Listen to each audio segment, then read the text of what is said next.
Okay, in this quick plumbing repair video, what you're going to learn is how to get that rusted, busted, nasty looking drain out of the toe drain for your tub.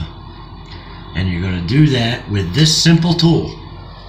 Go to your big box store, and what you'll see is a cross-threaded universal fitting.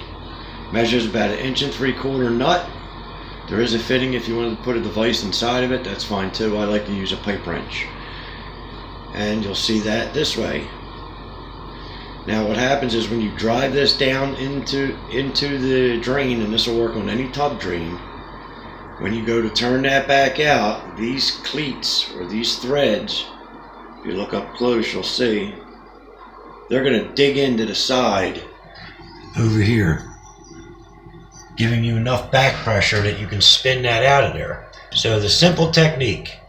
Now I've already loosened this one, but for the demonstration of the video, to make my life easier, because I have to hold the camera here, I'm going to show you how to do this. You simply take that, center it up, and what you're going to do is hit it in. And then when you hit it in, and be forceful because you got to get it to dig into it, what you're going to end up using is a standard pipe wrench. And you hook your pipe wrench on it.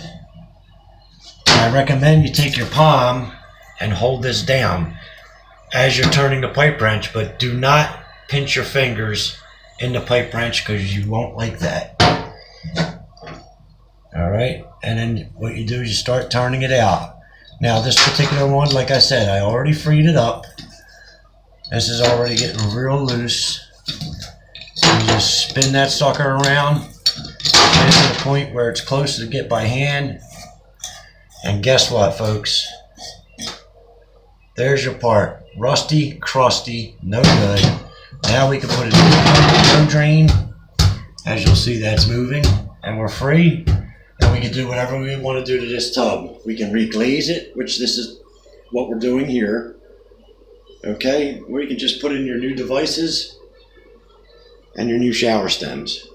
Okay, thanks for watching. Don't forget to subscribe. If you like the video, check out some more on tips. And thank you very much for viewing.